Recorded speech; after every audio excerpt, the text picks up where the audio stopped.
السلام علیکم ورحمۃ اللہ وبرکاتہ۔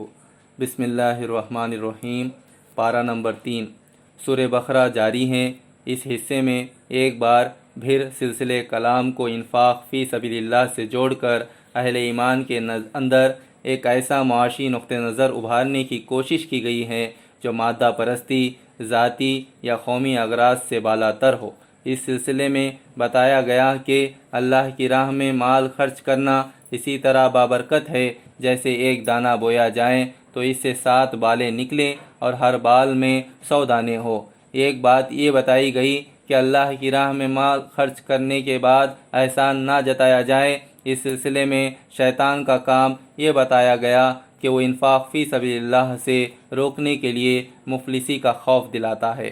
ایک اہم معاشی مسئلے سود کو حرام قرار دیا گیا ہے۔ جو لوگ سود کھاتے ہیں ان کے بارے میں مثال دی گئی ہے کہ ان کی حالت مخبوط الحواس باولو جیسی ہو جاتی ہے۔ وہ مال کے دیوانے ہوتے ہیں اور ان کی زندگی سے اعتدال رخصت ہو جاتا ہے۔ انہیں انتہائی وارننگ دیتے ہوئے فرمایا گیا کہ اے لوگو جو ایمان لائے ہوں، اللہ سے ڈرو اور جو کچھ تمہارا سود لوگوں پر باقی رہ گیا ہے اسے چھوڑ دو اگر واقعی تم ایمان لائے ہو۔ لیکن اگر تم نے ایسا نہ کیا تو آگاہ ہو جاؤ کہ اللہ اور اس کے رسول کی طرف سے تمہارے خلاف اعلان جنگ ہے۔ قرض کے لین دین کے سلسلے میں ہدایت دی گئی کہ اسے لکھ لیا جائے۔ سورہ آل عمران۔ اس سورہ میں 4 تقریریں شامل ہے جن میں سے ایک جنگ بدر 2 ہجری کے قریبی زمانے میں، دوسری اس سے متصل زمانے میں، تیسری 9 ہجری میں وفد نجران کی آمد کے موقع پر اور چوتھی جنگ احد 3 ہجری کے موقع پر نازل ہوئی تھی۔ مجموعی طور پر پوری سورہ کے مخاطب 2 گروہ ہیں، ایک اہل کتاب یعنی یہودی اور عیسائی، دوسرے اہل ایمان۔ پہلے گروہ یعنی نصارہ کو ان کی اعتقادی گمراہیوں اور اخلاقی خرابیوں پر اسی طرح متنبہ کیا گیا ہے جس طرح سورہ بقرہ میں یہود کو کیا گیا تھا۔ دوسرا گروہ یعنی اہل ایمان اب بہترین امت، خیر امت کی حیثیت سے حق کا علمبردار اور دنیا کی اصلاح کا ذمہ دار بنایا جا چکا تھا، چنانچہ اس سلسلے میں اسے مزید ہدایات دی گئی ہے۔ پہلے خطبے میں بتایا گیا کہ انسانوں کی ہدایت کے لیے محمد صلی اللہ علیہ وسلم پر جو کتاب نازل ہو رہی ہے اس میں کوئی نئی بات نہیں ہے، بلکہ سب وہی باتیں ہیں جو اس سے پہلے تورات اور انجیل میں بھی نازل ہو چکی ہیں۔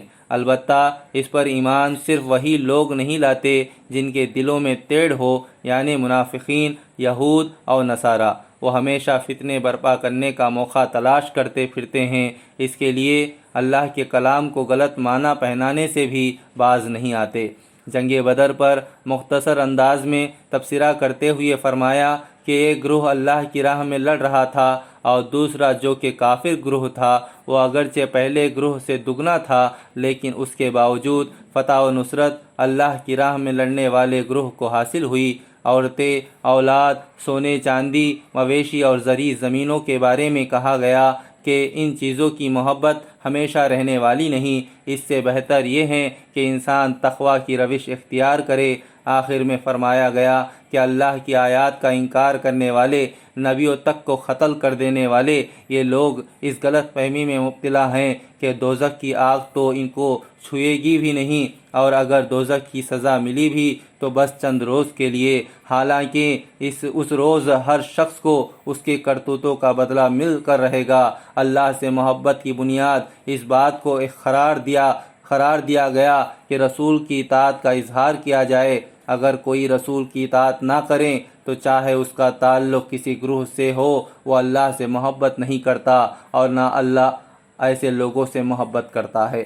فتح مکہ کے بعد رسول اللہ صلی اللہ علیہ وسلم کے پاس ہر طرف سے وفد آنے شروع ہو گئے تھے۔ عیسائیوں کی بستی نجران سے بھی وہاں کے 3 سرداروں کی قیادت میں ایک وفد آپ کی خدمت میں حاضر ہوا۔ اس موقع پر نازل ہونے والی آیات کے ذریعے اس کو اسلام کی دعوت دی گئی۔ بتایا گیا کہ حضرت زکریا علیہ السلام کے گھر میں انتہائی بڑھاپے کی حالت میں حضرت یحییٰ علیہ السلام کی پیدائش ہوئی، اور حضرت مریم علیہ السلام کے بطن سے حضرت عیسیٰ علیہ السلام کی پیدائش ہوئی۔ یہ واقعہ بیان کر کے انہیں بتایا گیا کہ حضرت عیسیٰ علیہ السلام اللہ کے بیٹے نہیں بلکہ اس کے بندے اور رسول ہیں، یعنی حضرت عیسیٰ علیہ السلام کی معجزانہ طریقے سے پیدائش سے پہلے حضرت یحییٰ علیہ السلام کی پیدائش بھی معجزانہ طریقے سے ہی ہوئی تھی۔ جب اس معجزانہ پیدائش کی بدولت حضرت یحییٰ علیہ السلام الہ اور معبود نہیں ہوئے تو حضرت عیسیٰ علیہ السلام کیسے معبود اور الہ ہو سکتے ہیں؟ حضرت عیسیٰ علیہ السلام کی تعلیمات کا ذکر کرتے ہوئے فرمایا گیا کہ وہ یہ بتانے آئے تھے کہ میرا اور تمہارا رب صرف اللہ ہے، لہٰذا اسی کی بندگی کرو۔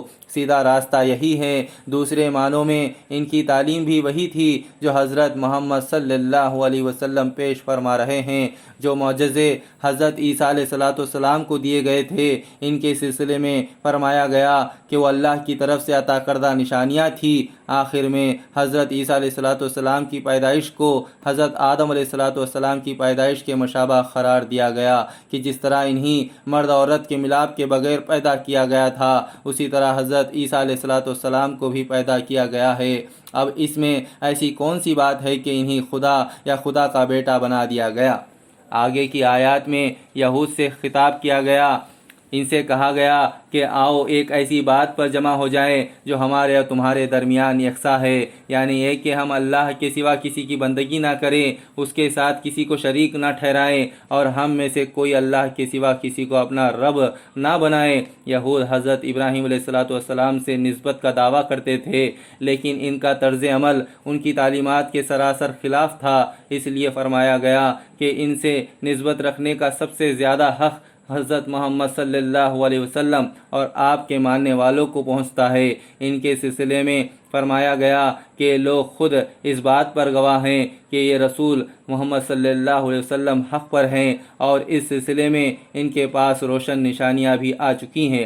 انہوں نے خود یہ عہد کیا تھا کہ کوئی دوسرا رسول آئے گا تو اس پر ایمان لے آئیں گے اور اس کی مدد کریں گے، لیکن اس کے باوجود یہ لوگ اس رسول پر ایمان لانے سے انکار کر رہے ہیں۔ دوسری طرف اس نبی صلی اللہ علیہ وسلم کا یہ حال ہے کہ وہ صرف اپنی ہی نبوت کا اعلان نہیں کر رہا ہے بلکہ ان پیغمبروں کی تعلیمات پر بھی ایمان لانے کا اعلان کر رہا ہے جن کو خود یہ یہود نبی اور رسول مانتے آئے ہیں، یعنی حضرت ابراہیم، اسماعیل، اسحاق، یعقوب اور اولاد یعقوب علیہ السلام، اور ان کے بعد موسیٰ اور عیسیٰ علیہ السلام کی تعلیمات کو برحق مانتے ہیں۔ ایسی صورت میں یہود کا یہ طرز عمل ظلم پر ہی مبنی ہو سکتا ہے۔ اس کے بعد یہود و نصارہ سے منصب امامت چھین کر یہ اعلان کر دیا گیا کہ دنیا میں بہترین گروہ اب کوئی اور نہیں بلکہ وہ اہل ایمان ہیں جو انسانوں کی ہدایت و اصلاح کے لیے میدان میں اتارے گئے ہیں۔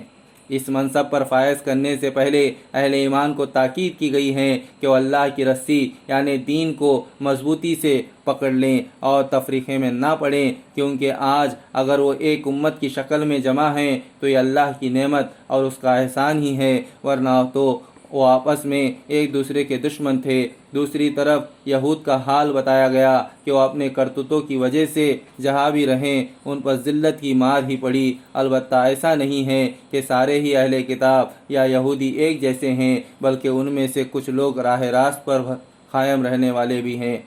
وآخر دعوانا ان الحمدللہ رب العالمین۔ اللہ تعالیٰ سے دعا ہے اللہ تعالیٰ کہنے سننے سے زیادہ عمل کرنے کی توفیق عطا فرما۔